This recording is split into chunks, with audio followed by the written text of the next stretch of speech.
여러분 안녕하십니까? 2025학년도 대학 수학능력 시험이 150여일 앞으로 다가온 가운데 의대 증원과 자율전공 확대 규모가 확정됐습니다.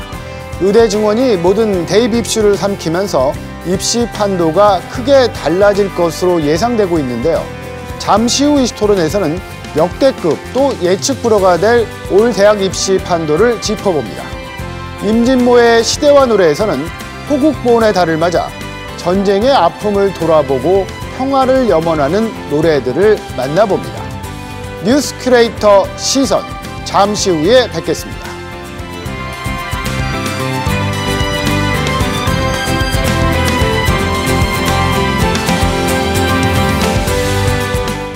뉴스 큐레이터 시선 첫 순서는 한 주간 뜨거웠던 뉴스를 콕 집어서 소개합니다. 취재 기자의 뉴스픽. 보도국 이수복 기자 나와 있습니다. 네, 어서 오십시오. 네, 안녕하세요.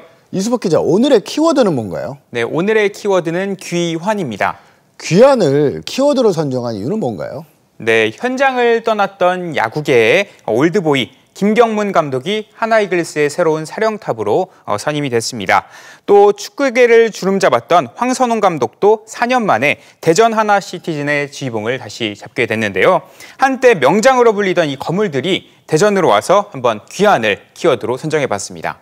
그러니까 올 봄에는 대전의 봄이라고 불릴 정도로 그 야구하고 축구에 대한 기대가 컸었는데 성적은 정말 아쉬웠습니다. 맞습니다. 그러니까 감독들이 이제 동반 사퇴하면서 신임 감독들로 이제 교체가 됐는데 하나는 왜 김경문 감독을 선임했을까요? 예, 바로 팀의 지금 어수선한 분위기를 한번 바로 잡아보자. 이런 그리고 또 이 적임자다라고 이렇게 판단했기 때문인데요. 하나는 초반에 그 연전연승을 하면서 리그 1위를 질주를 했어요. 한 3월까지는 그렇게 해냈는데 4월부터는 급격하게 경기력이 이제 떨어지면서 연패를 기록하고 투타 모두 무너지는 모습을 자주 보여주면서 이 부진이 5월 중순까지 이어졌습니다. 이 때문에 팀을 이끌었던 최원호 감독은 사퇴 압박이 계속 이어졌고 좀처럼 반등에 실패하는 모습을 보이면서 결국 사임까지 하게 됐습니다. 이렇게 좋지 않은 분위기를 이제 휘어잡기 위해서는 하나는 새로운 감독이 필요했던 거고, 그리고 또 이제 평소 호랑이 감독으로 좀 알려진, 그리고 또 선수들을 잘 휘어잡기로 알려진, 그러면서도 나름의 커리어도 괜찮았던 이 김경문 감독을 낙점했습니다. 이 김경문 감독은 실제로 두산과 NC에서 감독을 맡으면서 밥 먹듯이 포스트 시즌, 그러니까 가을 야구 진출에 성공을 했기도 했고, 또 코리안 시리즈, 한국 시리즈도 4차례나 진출을 시켰습니다. 리그 우승 경험은 아쉽게도 없지만 2008년 그 올림픽에서 야구 국가대표팀 감독을 맡으면서 금메달을 목에 걸기도 했고요. 이 같은 과거 경력과 또 성향에 기대를 걸고 하나는 김경문 감독을 선임을 하게 된 겁니다. 그러니까 하나가 올 초에 시즌 초에 1위부터 이제 최하위까지 내려갔다가 조금씩 반등하고 있는 팀인데 김경문 감독은 경험이 참 풍부하잖아요. 김 감독의 스타일 좀 어떻게 정해 볼 수 있을까요? 물론 야구 팬들이라면 잘 아시겠지만 김경문 감독의 야구 스타일은 믿음의 야구와 발야구로 정리를 할 수가 있습니다. 먼저 믿음의 야구가 뭐냐면은 한 번 눈에 들어온 선수는 잠시 부진하더라도 활약할 때까지 계속 끝까지 믿고 기다려주는 그런 스타일이라는 겁니다. 실제로 하나에 오고 나서는 외야수 유로결에게 기회를 주고 있기도 하고요. 또 발빠른 선수를 기용하면서 도루를 자주 하는 이른바 발야구를 강조하고 있습니다. 그 두산과 NC 감독 시절 팀도루 1위를 도맡기도 했고 또 공격적인 주루 플레이를 주문하기도 하고 있습니다. 그리고 두산에서는 김현수, 또 NC에서는 나성범을 KBO 스타로 만들어내는 등 또 야수를 잘 키워낸다는 이런 특징도 가지고 있습니다. 아직 이제 초반이긴 한데 부임 후에 팀 분위기라든가 뭐 경기력이 좀 달라진 부분이 있나요? 예, 분위기가 지금 괜찮습니다. 부임 뒤 처음 상대한 KT 위즈와의 그 평일 3연전을 모두 잡아내면서 수입에 성공을 했고요. 이게 8대2 그리고 12대2, 6대0 이런 스코어에서도 알 수 있듯이 이 세 경기에 보면은 득점은 많이 하고 또 실점은 덜한 경향이 있습니다. 그만큼 경기 내용도 상당히 좋았고요. 투수들의 호투가 또 이어지기도 했고 활약을 했고 또 좋은 수비도 자주 보여줬고요. 타선에서는 뭐 노시안이나 최은성이나 황영묵 등이 활약하면서 득점도 많이 만들어내는 비기닝을 자주 만들어냈습니다. 또 현재까지로 본다면 이 분위기 반전은 조금 성공하지 않았나 이런 분석이 나오고 있습니다. 그러니까 한화의 김경문 감독이 부임했는데 이번에 올해 목표는 또 어떻게 될까요? 네, 현재 4할대에 머물고 있는 그 승률을 한 5할 정도로 맞추는 게 당장의 목표입니다. 두 경기 중 적어도 한 경기는 이기겠다는 건데 이게 승률이 5할 정도면은 보통 포스트 시즌을 왔다 갔다 하는 한 5에서 6위 정도의 순위를 보이고 있어요. 그래서 이 5할을 먼저 맞춰놓고 그 다음에 포스트 시즌 진출에 좀 목표를 또 한 단계 더 올려서 하나 팬들에게 가을 야구를 선물하겠다 이런 목표를 가지고 있습니다. 가을 야구 기대해도 되겠죠? 예, 저도 기대를 개인적으로 하고 있습니다. 그러니까 김경문 감독이 돌아왔다는 소식을 전한 이튿날에는 네. 대전 하나시티즌에서는 황선홍 감독이 선임됐잖아요. 예. 딱 일주일 전쯤이죠. 지난 2일 밤에 먼저 김경문 감독의 선임 소식이 전해지고 그 다음 날인 3일 아침 한 오전 한 9시쯤에 대전 하나시티즌에서 새로 감독으로 황선홍 감독을 새로 선임했다 이런 자료를 발표하게 됩니다.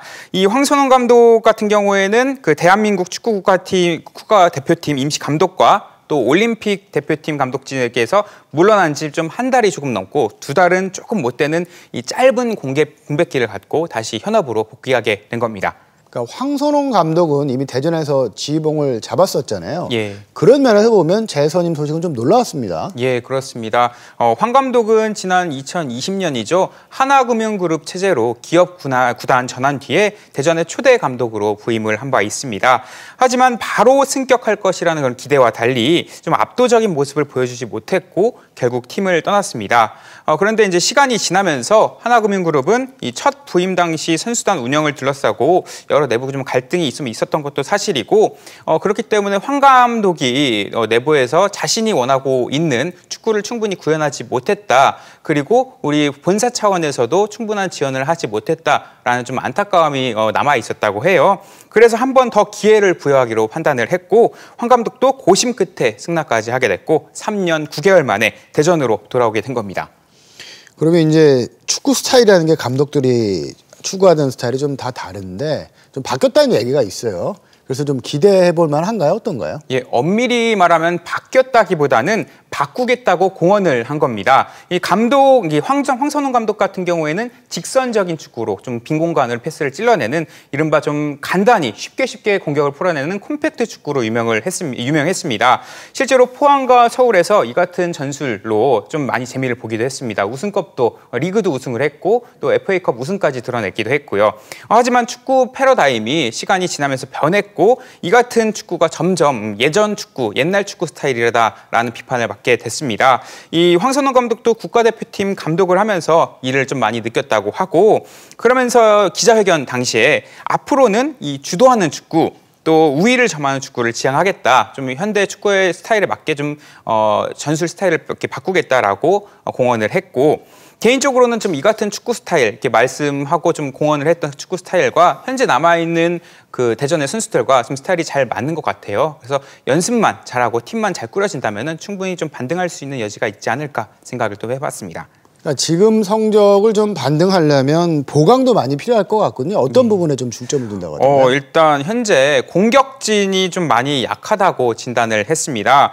지난 시즌 주포였던 그 티아고가 17골을 넣었는데 이 티아고가 전북으로 이적을 했고 또 그 대체자로 이미 데려왔긴 했지만 좀 장기 부상을 끊었던 구택이 돌아오면서 좀 많이 활약할 것이다라는 기대와 달리 금방 또 장기 부상을 끊었어요. 그래서 여름에나 한 8월쯤이나 돌아올 것으로 지금 예상이 되는데 지금 남은 건 그래서 음라파와 같은 좀 큰 선수가 있긴 하지만 이 선수도 아직은 경기력이 많이 돌아오지 않고 있고 좀 레안드로나 좀 남아있는 국내 선수들은 좀 파괴력이 좀 덜하다라는 평가를 아직 받고 있습니다. 그렇기 때문에 황 감독도 여름 이적 시장 동안 파괴력이 있는 공격수를 좀 영입을 해서 보강 작업을 벌이겠다 이렇게 얘기를 했습니다. 그러니까 기대만큼 이제 숙제도 많을 것 같은데 하나시티즌의 황선홍 감독의 이번 목표는 어떻게 될까요? 네, 일단 강등권에서 탈출하는 게 목표입니다. 지난 경기를 이기면서 꼴찌는 다행히 탈출은 했지만 승점 14점으로 여전히 최하위인 그 대구FC와 같고 강등권에 여전히 머물러 있는 게 사실입니다. 이게 강등 걱정 없이 시즌을 보내는 게 당장의 목표다. 그렇기 때문에 이게 황선홍 감독이 이렇게 얘기를 했고 또 나아가 중위권까지 올라가겠다. 이렇게 밝혔는데요. 이게 실제 좀 아예 불가능한 건 아닌 게 지금 상위 스플릿의 그 마지노선인 6위와의 승점 차이는 단 6점밖에 차이가 나지 않습니다. 좀 두 경기만 좀 이기면 된다는 건데 그리고 나머지 그러니까 6위부터 12위까지는 그 6점 안에 다 모여 있거든요. 그래서 조금만 한 두어 경기만 좀 이기고 연전 연승하게 되면 좀 그래도 반등할 수 있는 여지가 있지 않을까 생각이 들고요. 개인적으로 그 대전의 그 구단의 그 시즌권까지 산 찐팬으로서는 좀 반등하길 간절히 좀 소망하고 있습니다. 그러니까 대전의 봄이 여름, 가을까지 이어지기를 기대하겠습니다. 네, 이수복 기자 수고 많았습니다. 네, 감사합니다.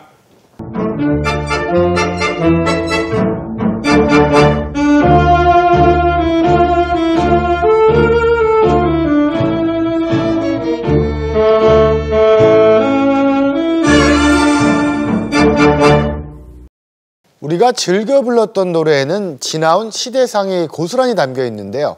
임진모의 시대와 노래. 오늘도 가요평론가 임진모 씨 나오셨습니다. 네, 어서 오십시오. 네, 안녕하세요. 그러니까 계절의 시계가 점점 여름으로 향하고 있는데요. 오늘은 또 어떤 노래 만나볼까요? 5월이 가정의 달이었다면 6월은 호국 보훈의 달입니다. 네, 나라를 위해서 희생하신 분들을 기리는 그런 달인데요. 6월 6일이 그 현충일이었고요. 그리고 25일은 우리가 잊을 수 없는 동족 상잔의 비극 6.25 전쟁이 발발한 날입니다. 그래서 오늘은 전쟁과 평화에 관한 노래를 들어보도록 하겠습니다. 그러니까 호국 보훈의 달을 맞아서 우리가 만나볼 첫 번째 노래는 좀 어떤 노래인가요? 아마 연배가 좀 있으신 분들은 진중가요로 아주 대표적인 진중가요로 알고 있고요. 심지어 젊은이들도 이 곡에 맞춰서 노래를 부를 수 있는 좀 잘 알려진 그런 노래입니다. 전우여 잘 자라. 혹시 이 노래 아세요?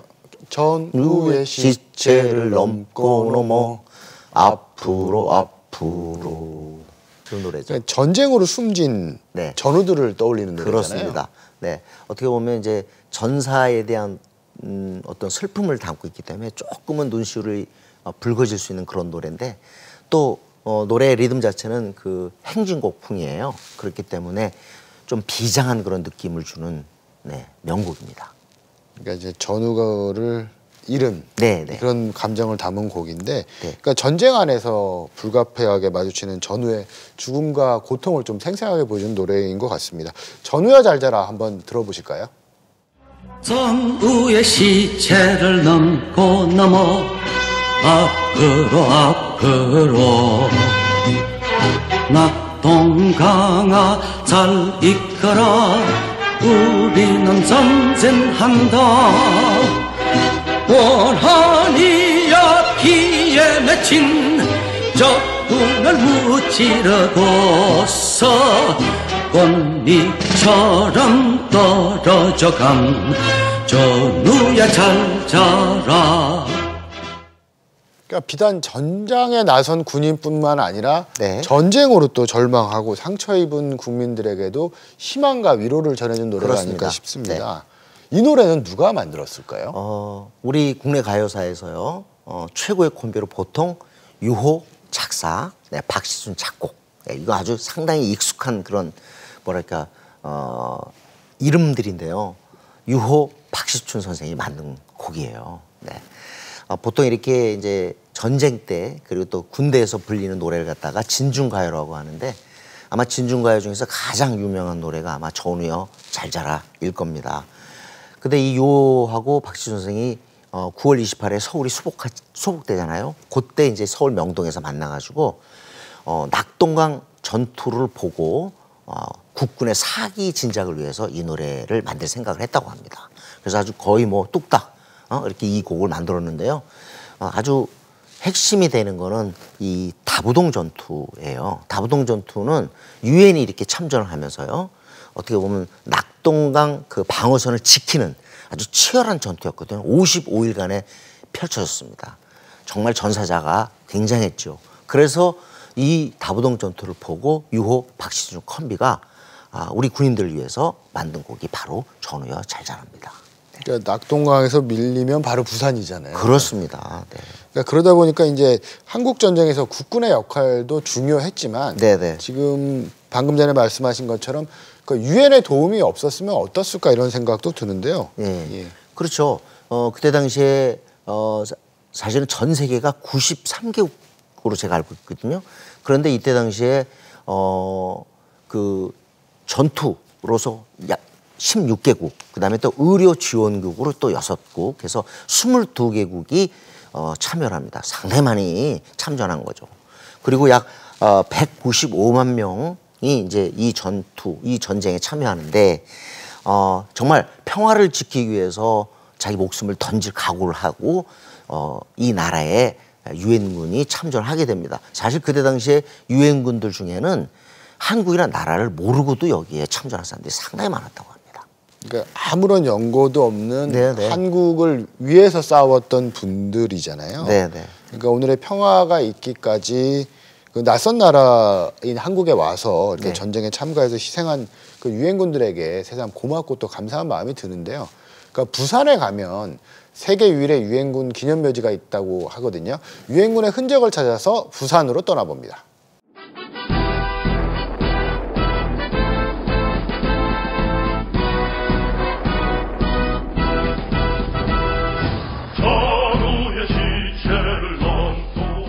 대한민국의 자유와 평화를 지키기 위해 고귀한 삶을 바친 유엔군을 기리고자 건립된 유엔 평화기념관. 이곳에서는 한국전쟁 속 치열했던 유엔군의 기록을 만나볼 수 있습니다. 전쟁실에서는 6.25 전쟁 발발부터 정전 협정까지의 전개 과정을 시간 순으로 영상과 비디오, 사진으로 소개하고 있습니다. 이곳에서는 6.25 전쟁에 참전했던 유엔군의 파병을 확정지었던 유엔 안전보장이사회 결의안을 비롯해서 부산항 디오라마 그리고 고지전을 재현해 두었습니다. 참전 국가만 22개국에 달하는 한국전쟁. 역사상 가장 많은 국가가 전쟁에 참여한 사례로도 세계사에 기록되고 있는데요. 4년여의 전쟁 기간 동안 195만여 명의 유엔군이 참전해 4만 1천여 명이 전사하고 11만 명이 부상당하거나 포로가 됐다고 합니다. 6.25 전쟁이 발발을 하고 미국을 시작으로 16개 전투지원국과 6개 의료지원국 그리고 41개의 물자지원국이 대한민국을 위해 도와주었습니다. 당시 독립된 국가가 90여 개에 이르렀다는 것을 보면 3분의 2 이상이 대한민국을 위해 도와줬다고 볼 수 있겠습니다. 유엔의 깃발 아래 이름조차 낯선 대한민국으로 달려와 청춘을 바친 수많은 참전 용사들. 이들의 고귀한 희생으로 오늘의 대한민국이 있습니다. 유엔 평화기념관 바로 옆에는 유엔 기념공원이 있는데요. 이곳은 세계 유일의 유엔 기념묘지로 한국전쟁에서 전사한 유엔군과 그 이후 작고한 참전 유엔군이 안장돼 있습니다. 오늘은 미국 제향군인의 회원 30여 명이 찾아와 참배를 하고 있는데요. 우리 국민들뿐만 아니라 외국인들도 많이 찾아오는 세계 평화의 상징적인 공간입니다. We've traveled down to Busan today to help celebrate the Memorial Day weekend for the United States soldiers who were interred here at the International Cemetery in Busan. There's so many soldiers from 22 nations here buried, and then to see the names on the wall from the countries and the states that offered up young soldiers whose lives were cut short during the tragic war, the Korean War. 영국을 비롯해 프랑스, 미국 등 한국 전쟁에서 전사한 11개국 2,327명의 이름이 추모 명비에 빼곡히 새겨져 있는데요. 세계 평화와 자유를 위해 생명을 바친 유엔군의 희생을 되새기게 됩니다. War is an unfortunate thing that we deal with, and it's very heartwarming that people are willing to die for what we believe in, and democracy and freedom, and so freeing the Korean Peninsula from the north and the communism is something that we strongly believe in. And just watching the wall and seeing how many people died during that wall is very sad, but it's also very nice to see that people will step up and defend freedom. 인생의 가장 꽃다운 나이에 전쟁의 포화 속으로 뛰어든 청춘들.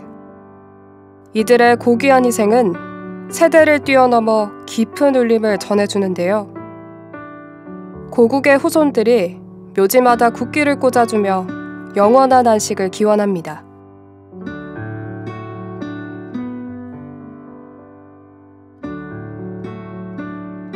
이 땅에 다시는 이런 비극이 일어나서는 안 된다는 것을 몸소 깨우치게 됩니다.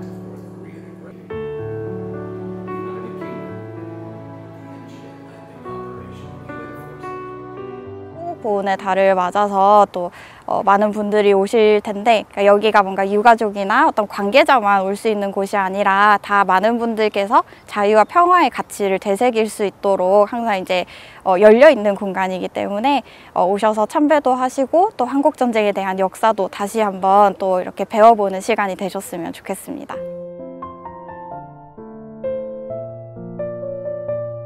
우리의 가슴에 님들의 이름을 사랑으로 새깁니다. 우리의 조국에 님들의 이름을 감사로 새깁니다. 부산의 유엔 기념공원과 유엔 평화기념관을 둘러봤는데요. 부산에 가신다면 꼭 한 번쯤 둘러보시길 바라겠습니다. 전쟁을 경험하지 못한 세대에게는 교육의 장으로도 좋을 것 같습니다. 그런데 유엔 기구가 없었다면 뭐 우리나라도 존재하지 않았을 거란 이런 이야기도 있는데요. 그러니까 요즘 세대에게 유엔은 또 이제 BTS를 통해서 더욱 친숙하게 여겨지고 있잖아요. 저희 때는 사실 유엔 데이라고 해서요. 10월 24일인데 그때 국경일이었습니다. 근데 아마 지금은 유엔 하면 가장 먼저 BTS를 떠올리지 않을까 생각되는데 BTS 노래 Permission to Dance라는 곡 때문입니다. 이 곡은 어떤 유엔과 관련돼서 이렇게 바로 떠오를 수 있는 노래인데 일단 BTS RM의 그 유엔 연설 기억하시죠? 유엔 총회에서 연설을 했고요. 그 다음에 또 Permission to Dance 이 곡은 유엔 총회장을 멤버들이 다니면서 이렇게 뮤직비디오를 찍었어요. 그래서 유엔의 존재를 전 세계의 젊은이들이 아는데 크게 기여했다고 평가를 받고 있습니다. 그러니까 Permission to Dance가 어떤 뜻일까요? 아무래도 이제 춤추는데 필요한 어떤 허락? 이 말이 되겠습니까? 춤추는데 무슨 허락이 필요합니까? 아무 데나 출 수 있는 거죠. 그래서 코로나 이후의 상황을 담은 노래인데 아주 미국의 빌보드 차트에서 그때 당시에 다이너마이트에 이어가지고 1위에 올랐던 빅히트송입니다. 자, 그러면 BTS의 Permission to Dance 잠시 들어보겠습니다.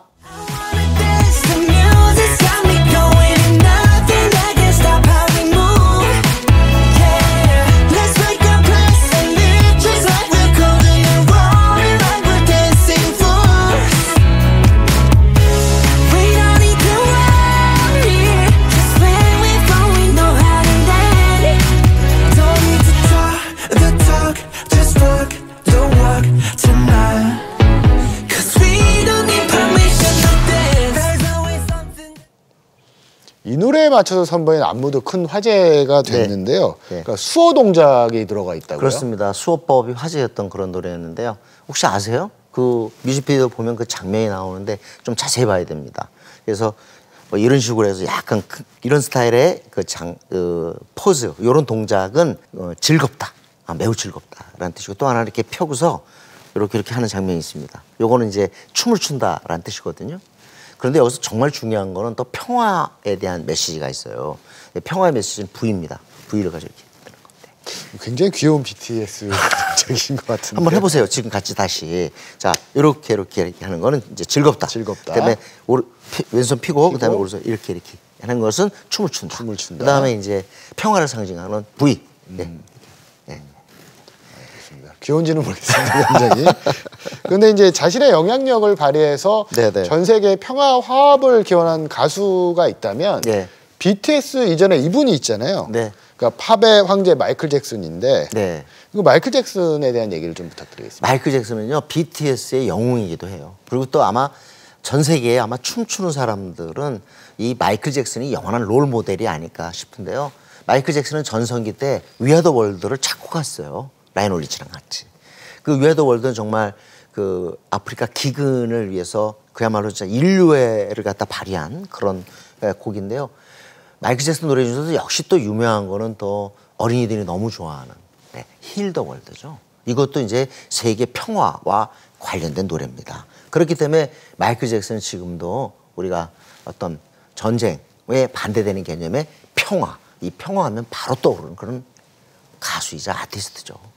오늘 호국보훈의 달을 맞아서 전쟁의 참상을 알리고 또 이제 평화를 염원하는 노래들을 만나봤는데요. 그러니까 노래를 통해서 그 지난 역사의 아픔을 되돌아보고 평화의 소중함을 깨닫게 된 시간이었던 것 같습니다. 어떠셨어요, 오늘?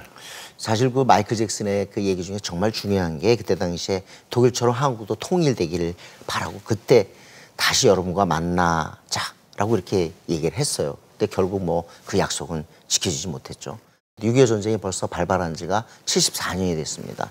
점점점 저를 비롯해서 누구도 이 전쟁의 어떤 흔적 자체를 조금씩 잊어가는 것 같다는 생각이 듭니다. 그래서는 안 되겠죠. 네, 다시 한번 오늘 맞아서 우리 민족과 나라를 희생으로 지켜온 분들에게 이 순국선열에게 다시 한번 고개 숙이는 그런 마음을 가져야 될 것 같습니다. 호국영령의 소중함을 생각하는 그런 기회가 됐으면 좋겠습니다. 네, 지금까지 시대와 노래 가요평론가 임진모 씨였습니다. 오늘도 수고 많으셨습니다. 감사합니다.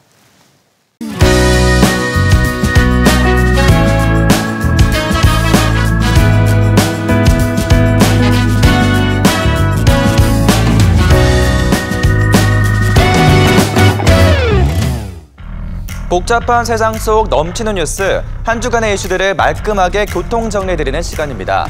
이번 주 뉴스 신호등 지금 출발해보겠습니다.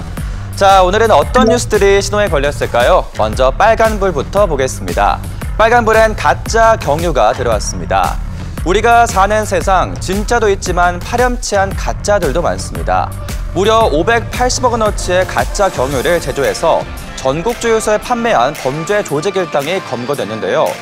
판매했던 기간에 보니까 지난 2021년 6월부터 이듬해 7월까지 전국 25개 주유소에서 판매가 됐다고 합니다. 값싼 해상유에 화학약품을 넣어서 경유로 둔갑시켰다고 하는데 황 함량이 기준치의 30배를 넘어서 주유한 차량에 결함이 생기기도 쉽고요. 주행 중 대형 화재로 이어질 수도 있다고 합니다. 이 파렴치한 범죄 조직들, 누리꾼들도 단죄에 나섰습니다.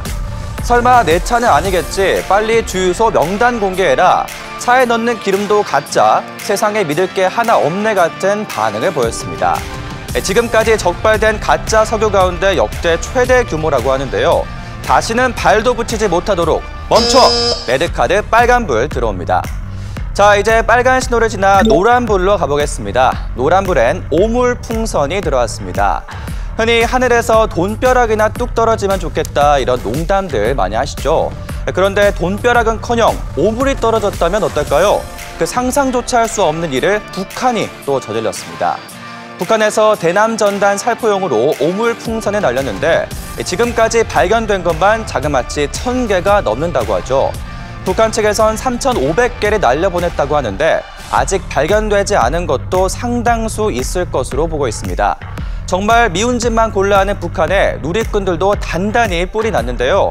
저기에 생화학무기라도 넣어서 날리면 진짜 큰일 나겠는데 우리 아파트에도 떨어져서 국가수 왔다가 너무 무서웠다 같은 반응을 보였습니다.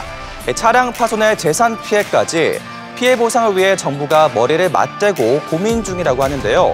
마음 같으면 오물풍선 그대로 다시 날려보내주고 싶네요.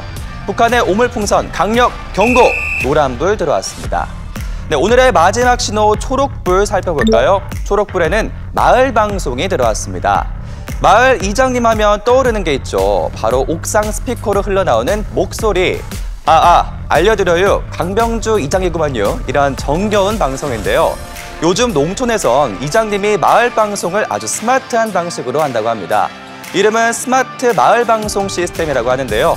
휴대전화를 통해서 마을 주민들에게 직접 전달된다고 합니다. 이장님의 안내방송을 서버에 녹음한 다음 미리 등록된 마을 주민들 휴대전화로 방송이 전송되는 거죠. 혹시나 방송을 놓쳤다면 휴대전화에 깔린 애플리케이션을 통해서도 다시 들을 수 있다고 하는데요. 구수한 맛은 없지만 그래도 요즘 세대에 딱 맞는 시스템이 아닐까 싶습니다. 누리꾼들도 환영의 목소리가 높습니다. 위급하거나 재난 상황일 때 진짜 도움 많이 되겠다. 방송 못 듣는 분들도 계실 텐데 재송출 가능한 게 너무 좋다 같은 반응을 보였습니다. 스마트 마을 방송 시스템, 똑똑해진 이 마을 방송 시스템은 충남 7개 시군으로 확대될 계획이라고 하는데요. 앞으로도 쭉 마을 주민들에게 도움되길 바라면서 초록불 환하게 밝혀드립니다. 빨로초 3가지 신호로 교통 정리해드리는 뉴스 신호 등 이번 한 주도 생활 속 상식과 질서 잘 지켜주시기 바랍니다. 지금까지 뉴스 신호 등이었습니다.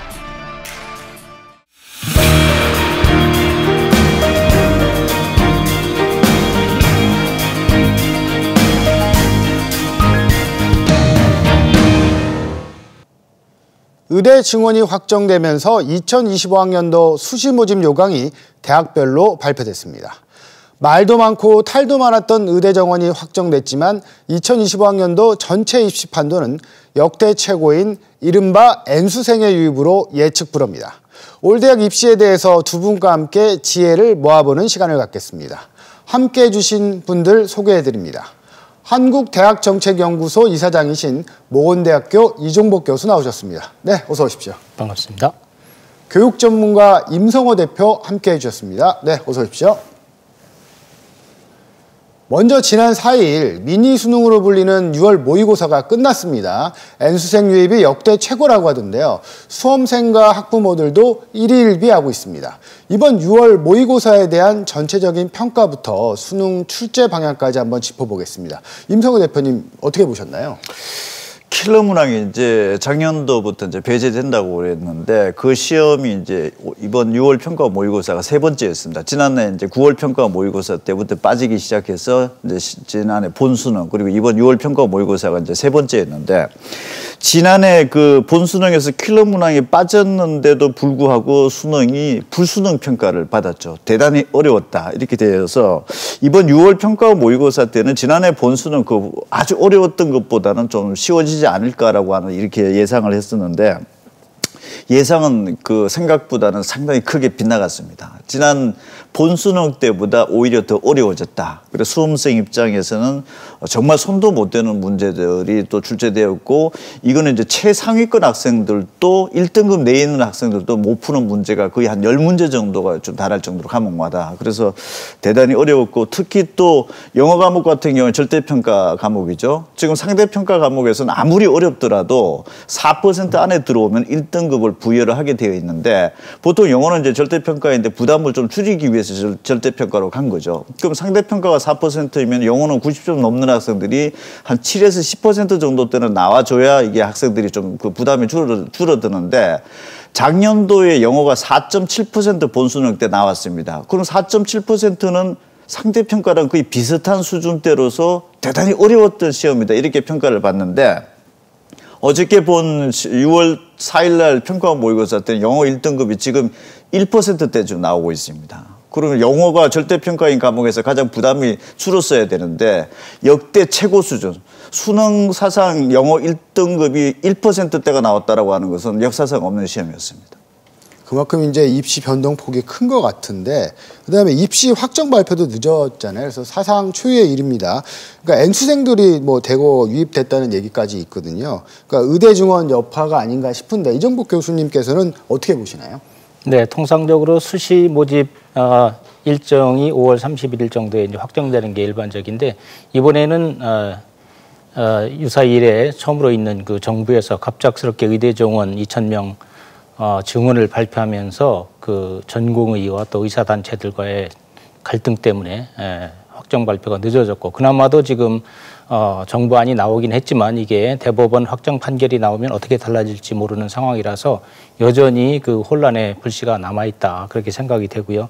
특히 의대 정원 문제는 이게 당사자들 간의 이해 충돌이 굉장히 많은 부분이라서 그동안 역대 정부에서도 의사 정원 늘리고 싶었지만 쉽게 하지 못했었고 특히 2020년도에 의대 증원 하려고 했었지만 그때 코로나도 있고 또 의사단체에서 반대가 심해가지고 2024년에 입법을 통해서 공공의대 설립 같은 것을 논의해 보기로 합의했었는데 그 지금 입법 제정도 되지 않고 갑작스럽게 2,000명 증원이라고 하는 뜬금없는 핵폭탄급 이런 그 발표가 나오면서 지금 전국적으로 그런 혼란에 빠진 것이고요. 현재 정부에서 이제 조금 후퇴해서 약 1,500명, 1,509명 증원한다 그러는데 그 정도 숫자면은 그동안 의대 정원이 3,058명이었나요? 그게 2006년부터 지금까지 유지됐던 것인데 거의 20여 년 동안 그걸 갑자기 2,000명을 증원한다고 하면 이 의과대학들도 증원하려면 뭐 사전에 준비가 필요하잖아요. 그 교수진이라든지 실험 실습실 그리고 물리적인 시설도 필요하고 그런데 그런 준비할 시간도 없이 갑작스럽게 이렇게 발표해 놓으니까 물론 의과대학 입장에서는 학생 많이 받으면 뭐 좋은 면이 있기 때문에 선호할지도 모르겠어요. 일부 또 그런 학교도 있고 하긴 하지만 이게 그 의사 단체라든지 국민들이 보기에도 굉장히 갑작스러운 일로 보이고 이게 2,000명이라는 그런 큰 규모를 어디서 산출해냈는지 참 의아스럽습니다. 그러다 보니까 이제 입시 현장에서도 예측하기 어렵다, 또 뭐 종잡기 어렵다, 뭐 이런 평가들이 나올 것 같군요. 이런 질문 많이 받으시나요? 어떠신가요, 대표님? 의대 모집 정원이 지금 서울대, 연세대, 고려대 한 개 대학이 만들어질 정도의 규모인 거죠. 그러면 이 정도 규모가 만들어졌다, 증가가 됐다는 얘기 자체에서 입시 변화가 없는 게 오히려 이상한 거죠. 그러면은 의대 합격선이 내려갈 수도 있고 만약에 의대 합격선이 안 내려간다라고 하면은 상위권 이공계 합격선이 내려갈 수가 있는 거겠죠. 그러면은 지금 현재 수험생 입장으로 봤을 때는 기대 심리가 지금 증폭이 되고 있는 거죠. 그래서 고등학교를 졸업을 해서 현재 대학에 다니고 있는 학생들도 기회가 온 것 아니냐. 그래서 1학기가 끝나고 나면 이제 2학기 때부터는 본격적으로 휴학을 하고 수능 준비를 해서 다시 의대에 재도전을 한다라든지 또 의대 중에서도 지역대학의 지역인재 전형이 지금 2배로 확대돼 있기 때문에 만약에 충청권의 졸업생들이 지금 현재 대학에 다니고 있다.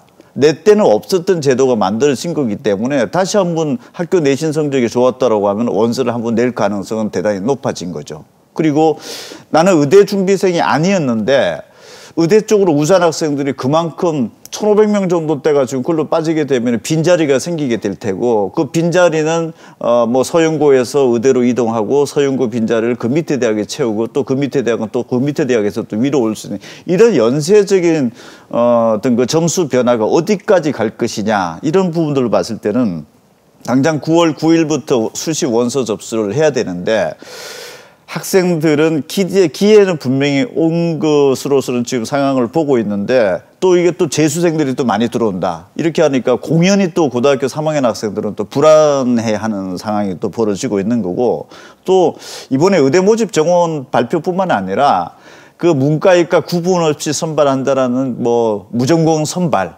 그리고 또 문과 계열 내에서 이과 계열 내에서 선발한다는 또 유형, 뭐 유형 1, 유형 2 전체적으로 이게 한 30% 정도 차지할 정도 평균적으로 비중을 차지할 정도로 지금 선발이 새롭게 만들어졌는데 도대체 저 전형에는 또 어떻게 입시 점수에 대한 예상을 하고 과연 또 저게 원서를 냈을 때 갈 수 있을 것인가. 문과, 이과 같이 뽑는다라고 하는데 문과생하고 이과생이 같이 또 경합을 하게 되면은 이과생이 유리한 것인지 문과생이 또 유리한 것인지 아니면은 또 수능에서도 문과생이 지금 현재 불리하다고 얘기하고 있는데 수학을 좀 같이 시험을 보고 같이 평가를 내리다 보니까 문과생이 1등급에서 차지하는 비중이 거의 이과생이 95% 차지하고 있죠, 지금. 그러면은 수능에서 절대적으로 불리한 구도가 이제는 수시에서도 학교 내신 성적으로서 문과, 이과가 같이 겨룬다. 그러면 일선 학교 현장에서는 같은 학교 중간고사, 기말고사 시험지를 봤는데 그 과목에서 1등급, 2등급 차지하는 게 이과 학생이 많은 학교가 상당히 많습니다, 지금. 그런 학생들이 학교 내신 성적표를 같이 제출을 하고 수시에서 이제 경합 비딩을 통해서 같이 이제 뽑는다라고 하면은 어떤 대학 학과는 100% 이과생이 뽑혀질 가능성도 있는 거죠. 그래서 이 무전공 선발에 관련된 전형 요강이 지금 현재 발표가 5월 31일자로 되어 있는데 정말 해석이 어렵습니다.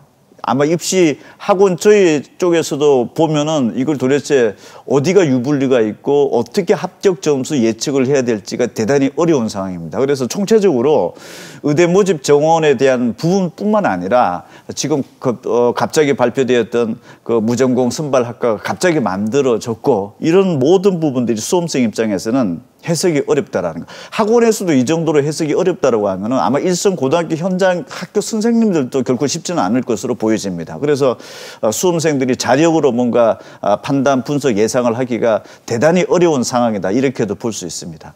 그야말로 이제 혼돈의 혼란의 경쟁의 어떤 그 수험생 입장에서 보면 그런 수능이 될 것 같은데요. 그러니까 먼저 이제 지역 인재 관련된 말씀을 하셨으니까 지역 인재에 대한 얘기부터 다시 한번 해보겠습니다. 한 60% 정도 되는 것 같은데 상황이 이렇다 보니까 뭐 비수도권에 있는 학생들은 뭐 의대 가기가 좀 더 수월해진다 이런 평가도 있거든요. 먼저 교수님 좀 어떻게 보시나요? 예, 지역 인재 전형을 통해서 60% 이상 모집하도록 지금 요구하고 있는데요. 60%라고는 굉장한 그런 포션이고요. 충청권 같은 경우는 특히 이제 의과대학이 많고 또 증원 규모도 크기 때문에 학부모들이나 학생들 중에 의과대학 지원하려고 하는 학생들에게는 굉장히 좋은 기회가 될 수도 있고 또 반가운 소식일 수도 있을 거예요. 그런데 이제 아까 원장님 말씀하신 대로 어떤 경우는 의과대학이 정원을 못 채우는 그런 해프닝이 일어날 수도 있는 그런 상황이고요. 반대로 이제 수도권 학생들은 이제 상대적으로 역차별을 받는 거기 때문에 상당히 불만이 커질 수 있고 심한 경우는 뭐 소송이라든가 이런 것을 통해서 이제 문제 해결을 시도한다면 더 큰 혼란으로 빠져들 가능성도 여전히 잠재하고 있다 이렇게 보고요. 일단 고교 지방 지역 고교 출신 학생들에게는 뭐 상당히 기회가 좋은 거는 분명한데 현재는 이제 3년만 그 지역에서 고등학교를 졸업하면 지역 인재 전형에 지원할 수 있는데 앞으로는 이제 중학교 3년, 고등학교 3년, 6년을 해야 된다고 하니까 현 중3부터는 그때부터는 이제 또 지금 아까 말씀하신 대로 지금부터 미리 지역을 선택해서 이동하는 그런 일도 일어날 것 같고요. 아무튼 그 지역 인재 전형 이게 과연 지역에서 뽑은 학생들이 꼭 그 지역에 남아서 의사생활을 한다든가 그런 보장도 없는데 이렇게 왜 이렇게 확대해야 되는지 이것도 좀 의문스럽기도 합니다. 문의 같은 게 뭐 지방 유학이라고 해야 되나요? 뭐 그런 문의들이 있나요? 서울권에서 서울의 강남권 대치동에서 설명회를 하면은 매우 구체적으로 좀 질문을 하고 있고 심지어 지방권에 있는 특정 중학교 같은 경우에서 이미 상당수의 학생들이 내려가서 기숙형으로 운영되는 중학교에는 이미 내려가 있는 것도 사실 지역인재전이 지금 나온 얘기는 아닙니다. 2023학년도 이제 2년 전부터 이게 법제화가 됐기 때문에 실제 실행을 하고 있는 거죠. 그게 40%가 지금 현재 60%까지 더 확대된다라는 게 금년도에 발표된 건데 이미 지난해부터도 벌써 움직임이 있었고 실제적으로 이사를 가는 사람들도 주변에서는 많이 볼 수 있고 이게 지금 금년도 연말 정도가 돼서 실제 본격적으로 중학교 진학 단계가 들어가는 시점이 되면은 이 부분들은 굉장히 영향을 받을 수 있고 그리고 그 진학을 하기 전에 그 주소지 변경 그 기간이 있는데 아마 10월 이전에 어떤 움직임들이 실제적으로 나타날 가능성도 제가 봐서 충분히 있는 상황입니다. 더불어서 아까 언급하셨지만 이제 의료계에서는 이제 대법원에 의대 증원 놓고 항고한 상태잖아요. 만약에 대법원에서 뒤집힌다면 입시 어떻게 될까요? 대법원에서 이제 확정 판결이 지금 현안대로 나오더라도 이제 문제는 있지만 그게 뒤집힌다면 이제 그 학생 그동안 입시 준비를 해왔던 학생이나 학부모 그리고 또 학교나 또 학원 이 입시에 관련된 모든 그 영역의 관련자들이 모두 다 이 혼란에 빠지게 될 것이고요. 또 정부는 이런 결과를 초래한 거에 대해서 그 커다란 그런 타격이랄까 그런 오명을 벗지 못할 것으로 보입니다. 그러니까 이제 의대 쏠림이 더 심각해질 거다 이런 전망도 있거든요. 그러니까 의대 정원이 확대되면서 이제 전체적인 판도가 흔들리고 말씀하신 것처럼 뭐 이공계에 대한 여파도 미칠 수 있고 그다음에 지역 대학에도 뭐 영향을 미칠 거라는 의견도 있는데 어떻게 보시나요? 지금 지역의 그 지역 대학들의 모집 정원 자체가 제가 봤을 때는 굉장히 좀 크게 높아진 겁니다. 그래서 지금 작년도 지원자 수가 그대로 유지된다라고 한다라면은 지금 경쟁률이 금년도 어떻게 예상이 되냐면은 지방권 같은 경우에는 경쟁률이 지금 현재보다 거의 한 4분의 1 토막이 나는 대학이 발생할 수도 있습니다. 그러면은 지금 현재 충청권 하나만 놓고 보더라도 지난해 지원자 수가 충청권에 있는 지역인재 전형에 6개 대학들이 있는데 이 6개 대학에서 충청권에 있는 고등학교에서 한 학교당 평균 6.3명 정도가 실제 원서를 냈습니다. 지역인재 전형에 그 충청권에 있는 대학 의대에. 금년도 모집 정원이 늘어났고 또 지난해 경쟁률을 유지를 시키려면은 충청권에 있는 고등학교에서 한 개 학교당 18.4명이 지원을 해야 됩니다. 작년도에 6명 지원하던 것이 금년도에 18명까지 지원을 해야 되면은 전년도 경쟁률을 유지 상황이 이제 되는 건데 충북대학교 같은 경우에도 작년도에 13대 1이었었는데 올해 모집 정원이 늘어났죠. 작년도 지원자 수가 그대로 온다라고 하면은 경쟁률이 2대 1 정도까지 떨어집니다. 그럼 13대 1이 3대 1이 안 넘는 구도가 생겼을 때 정말 그게 상응하는 지금 한 학교당 6명 정도 원서를 내던 학생들이 18명까지 과연 늘어날 수 있을 것이냐.